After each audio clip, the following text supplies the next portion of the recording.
안녕하세요 여러분, 이인철 변호사입니다. 자, 오늘은 예전에 저희가 진행한 사건 중에서 성공적으로 잘 끝나는 승소 사건인데요. 아주 어려운 사건이었습니다. 정말로 어려운 사건인데, 심지어는 다른 이제 변호사 사무실에서 소송을 해서 패소했는데, 나중에 이제 저희 사무실에서 승소한 그런 사건이거든요. 획기적으로 승소한 사건에 대해서 말씀드리도록 하겠습니다. 자, 이인철 변호사의 승소 사건 시작합니다. 자, 이 사건은 어떤 사건인가요?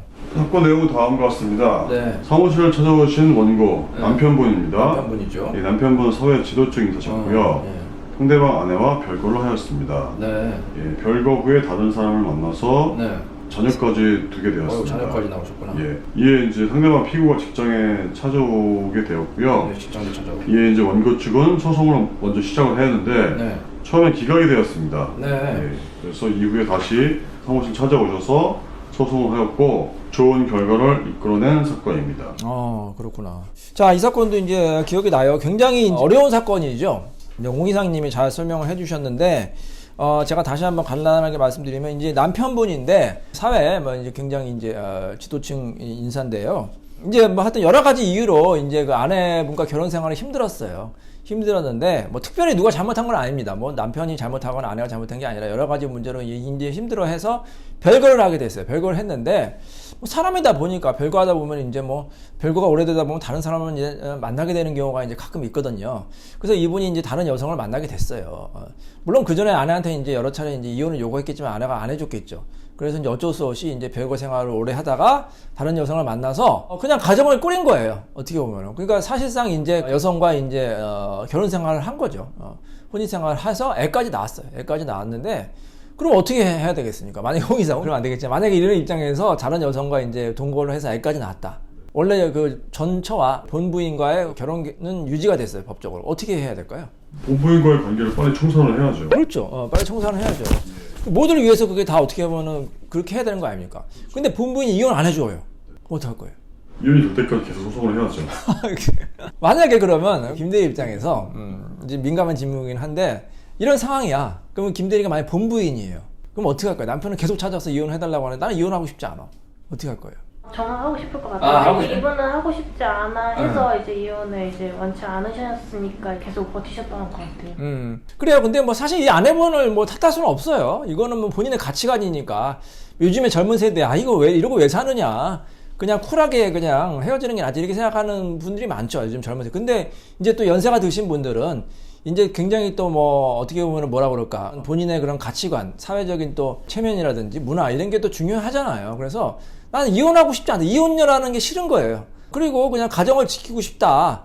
애가 있을 경우에 이제 특히 이제 애들을 생각해서 가정을 지키고 싶다. 이런 분이 굉장히 많죠. 사실. 어떻게 보면 우리 어르신들, 아내분 입장에서 굉장히 많아요. 사실. 아직도. 그래서, 아니, 왜 이혼 안 하느냐고 우리가 탓할 수는 없어요. 그게 누가 잘했다, 잘못했다, 저는 정답이 없다고 봐요.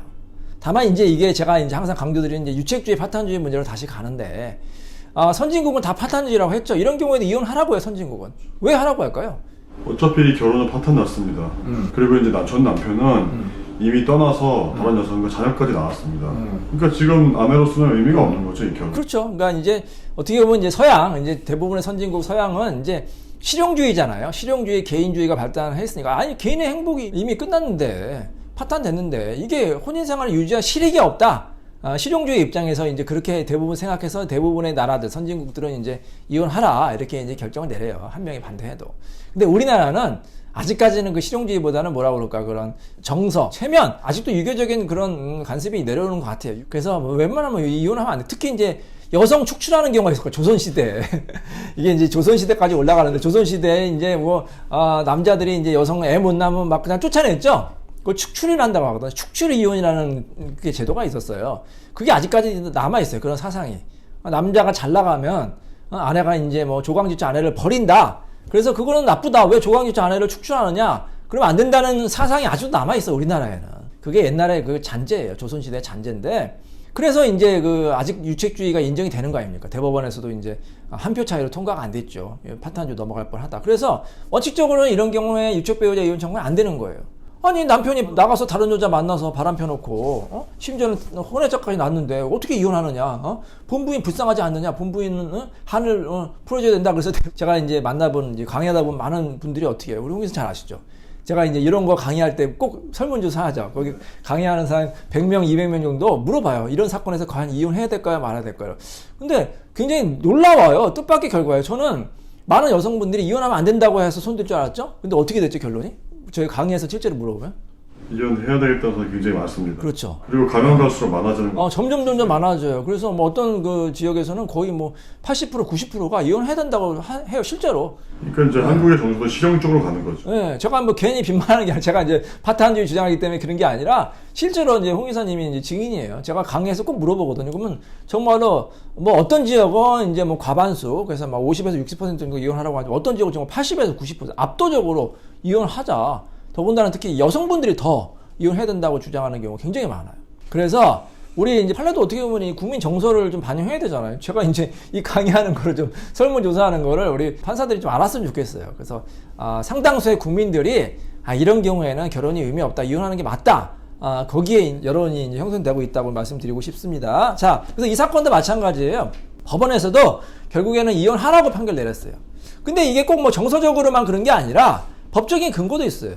제가 아까 대법원에서 이제 유책주의가 이제 인정이 돼서 파탄주의가 통과 안 됐다고 했지만 예외적으로 그래도 대법원 판례에서 이혼이 되는 경우가 있어요. 유책 배우자를 하더라도 별거가 너무 길고 혼인 생활이 껍데기에 불과하고 그 다음에 누구 잘못을 따지는지 특별히 의미가 없을 정도로 이제 형해화가 된 경우에 결혼 생활이. 그래서 결혼 생활에 의미가 없을 경우에는 아무리 유책 배우자 이혼 청구를 하더라도 기각이 됐다는 거예요. 자, 이 사건 보면은 별거가 20년이 넘었거든요. 20년이 넘었고 아내가 이혼을 안 해주지만 이미 다른 여성과 결혼 생활을 유지하고 자녀까지 낳았어요. 근데 만약에 이혼 안 해주면 어떻게 되느냐? 아니 이 자녀는 뭐가 되냐고. 새로 태어난 이 자녀 있잖아요. 호적에도 못 올리는 거 아닙니까? 가족관계 증명서에. 그러면 계속 얘는 혼외자라는 낙인이 찍혀요. 물론 이제 당연히 그러면 또 반론이 있을 수 있어요. 아니 본초와 본초 자녀들은 어떻게 되느냐? 본초 자녀들. 근데 이미 본초랑은 결혼해서 본초 자녀들은 가족관계 증명서에 올라와 있잖아요. 그리고 이제 이혼하는 게 큰 흉은 아니잖아요, 지금은. 그래서 이렇게 하면 돼요. 그냥 우리가 성격 차이로 헤어졌다. 원래 그 천은 이렇게 이제 사람들한테 예를 들어서 얘기를 하고 호적은 없어졌어요. 이렇게 하시면 돼요. 그러니까 본처가 정말로 사람들한테 그런 뭐 체면이라든지 이런 게 그러면은 그냥 성격 차이로 이혼했다고 말씀하시면 돼요.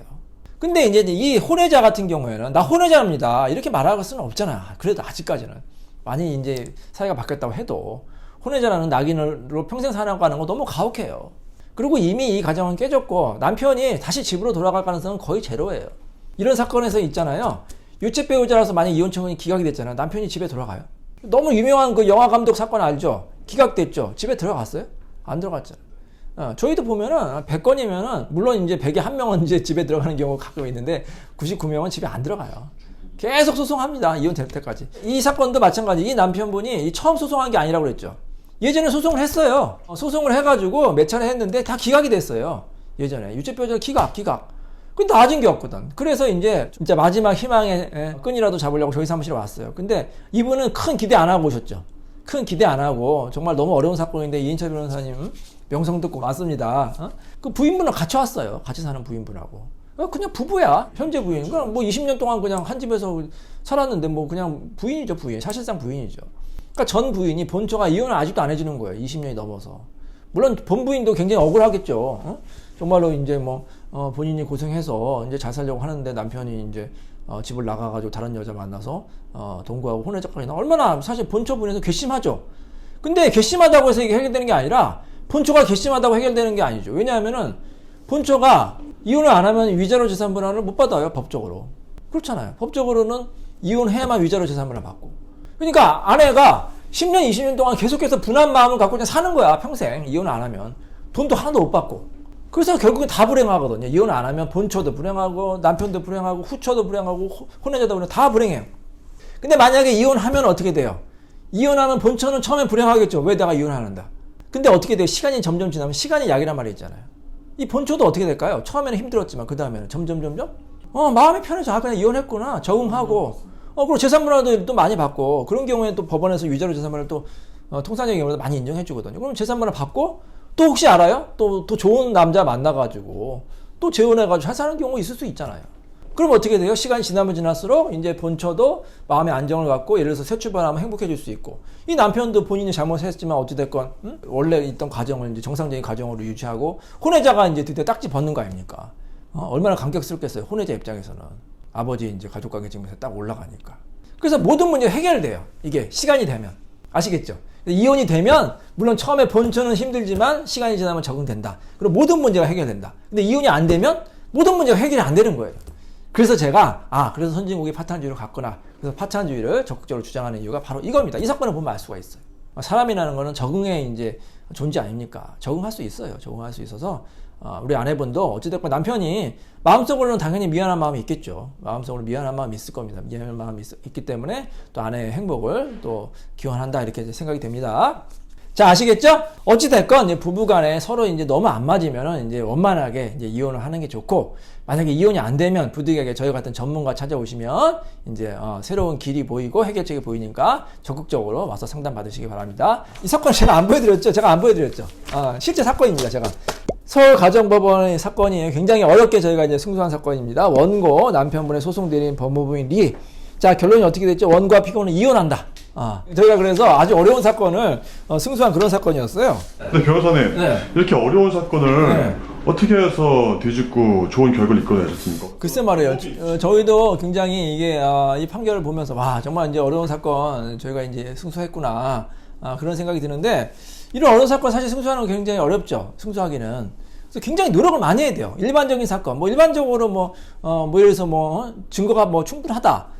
그러면 그냥 일반적으로 통상적으로 진행하면 되는데, 이런 사건은 굉장히 저희가 좀 신경이 쓰이죠. 부담도 많이 되고. 그래서 사실 선임도 좀 굉장히 신중하게 하는 편이에요. 그리고 충분히 의뢰인한테 말씀드리고, 이거 어렵기 때문에 이제 승소가 쉽지는 않습니다. 하지만 최선을 다하겠습니다. 자, 그래서 어떻게 저희가 최선을 다해야 되냐? 법원을 결국 설득하는 거 아닙니까? 상대방도 설득하지만 법원을 설득해야죠. 이거 보십시오, 판사님. 20년 이상 이거 별거가 됐고, 이미 전에 소송에서 기각이 됐습니다. 상대방은 이제 전 소송에서 이제 기각이 됐다고 막 주장하겠죠. 오히려 그걸 이용하는 겁니다. 이거 보십시오, 판사님. 예전에 재판해가지고 저희가 기각이 됐습니다. 물론 저희 사무실에서 한 거 아니죠. 다른 데서 했겠죠. 이분이 기각이 됐는데 이게 나아지는 게 없지 않습니까? 이혼이 기각됐다는 거는 부부가 다시 재결합해서 잘 살라는 취지인데, 이 부부 보십시오.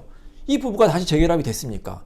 재결합이 안 되고 오히려 사이가 악화만 됐습니다. 그러므로 이제는 누구 잘잘못을 떠나서 이혼 판결을 내려야 된다고 생각이 됩니다. 그래서 이혼 판결 내려주십시오. 이렇게 설득을 하는 거예요, 법원도. 그럼 법원도 수긍하겠죠. 판사도 처음에 이거 유책배우자니까 기각해야 된다 이렇게 생각하지만, 아니 판사도 아마 잘 생각해보면 10년, 20년 동안 별거해서 이미 다른 가정도 꾸리고 또 한 번, 몇 번 이제 소송까지 했는데 기각이 됐는데도 재결합이 안 되네.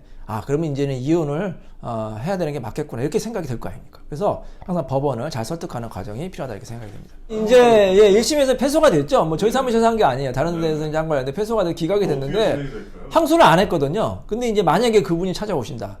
저는 그분이 저희 사무실에서 찾아오면은 이 판결하고 이제 비슷한 결과를 낼 수 있다고 생각이 돼요. 그래서 이제 물론 힘들지만, 물론 사회적으로 아직도 여론이 안 좋죠. 근데 당장 하라는 게 아니라 몇 년을 한번 지켜봐야겠죠. 그래서 한번 몇 년 지켜봐서, 예를 들어서 한 5년, 10년이 지났다. 근데도 이제 혼인생활 유지 안 된다. 그러면 이제 상대방을 일단 설득해야겠죠. 무조건 판결로 받는 게 아니라 상대방을 설득하고, 저희가 또 그걸 잘하는 거 아닙니까? 조정해서 상대방을 설득합니다. 이제 상대방한테 이제 존칭을 붙이고, 이제 여사님, 아내분 이제는 마음을 돌리셔도 되는 거 아닙니까? 꼭 적으로 생각하는 게 아니라 어쨌든 현실적으로 이제 저희가 이제 그거를 이제 설득을 하는 거죠. 이제 이혼을 해야만 어쨌든 두 분이 이제 새롭게 이제 적응하는 거 아닙니까? 대신 남편이 아내한테 사과를 또 하고 충분히 위자료 재산 분할을 이제 지급하도록 저희가 도와드리겠습니다. 그런 거죠. 남편이 위자료 재산 분할도 막 깎으면서 막 이혼한다고 하면 되겠습니까? 안 되죠. 그럼 그건 또 저희 의뢰인 설득을 해야죠, 저희가. 통상적인 경우보다. 예를 들어서 통상적인 경우에 5대5로 된다고 한다면 조금 더 이제 주시라 이렇게 설득을 해요. 60에서 70%. 왜냐, 아내가 또 얼마나 또 힘든 걸 하지 않겠습니까? 더군다나 또 아내가 원하는 이혼도 아닌데 아내 마음을 조금 풀어주려면 이거 위자료 재산 분할 또 충분히 줘야 되는 거 아닙니까? 저희가 또 그걸 하는 거예요. 그러니까 어떻게 보면 저희가 사회적으로 또 이렇게 어떻게 보면 정의를 실현한다고 할까? 사실 이혼 재판에도 정의가 있어요. 저는 그렇게 봐요. 이게 꼭 이혼을 하는 게 정의가 아니라, 이혼을 하되 아내에게 충분히 사과를 하고 아내에게 충분히 보상을 하고 아내가 새 출발할 수 있게 하는 게 어떻게 보면 이혼에서 정의가 아닌가 이런 생각이 듭니다. 아시겠죠? 자, 정의로운 변호사 이인철 변호사의 솔루션이었습니다. 감사합니다.